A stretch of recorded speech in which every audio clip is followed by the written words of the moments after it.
ಆಹಾ, ನಮ್ಮ ಚಿಕ್ಕಮಗಳೂರು ಅದ್ಭುತವಾಗಿದೆ. ಕಾಫಿ ಮಾತ್ರ ಬಹಳ ಟೇಸ್ಟ್ ಆಗಿದೆ. ಹಾಯ್ ಮಾಡ್ಕೊಂಡ. ಹಾಯ್.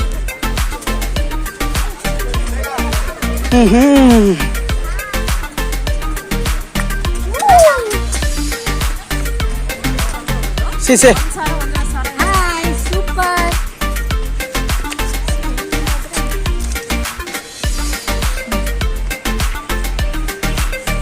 ತರೀಕೆರೆಗೆ ಹೋಗೋ ಮಾರ್ಗದಲ್ಲಿ ಸಿರಿ ಕಾಫಿ ಅಂತ ಇದೆ, ಸಖತ್ತಾಗಿದೆ. Super coffee, coffee super. ನೋಡಕ್ಕೂ ಸ್ವಲ್ಪ ತುಂತುರು ಮಳೆಗೋ ಚೆನ್ನಾಗಿತ್ತು ವೆದರು. ಇಲ್ಲಿ ಬಂದು ಪಕೋಡ ತಿನ್ಕೊಂಡು ಬಜ್ಜಿ ಬೋಂಡ ತಿನ್ಕೊಂಡು ಫೈನಾಗಿ ಒಂದು ಅರ್ಧ ಗಂಟೆ ಸ್ಪೆಂಡ್ ಮಾಡಿ ಫೋಟೋಗ್ರಫಿ ಮಾಡಿ ಈಗ ನಾವು ಶಿವಮೊಗ್ಗಕ್ಕೆ ಹೋಗ್ತಾ ಇದೀವಿ.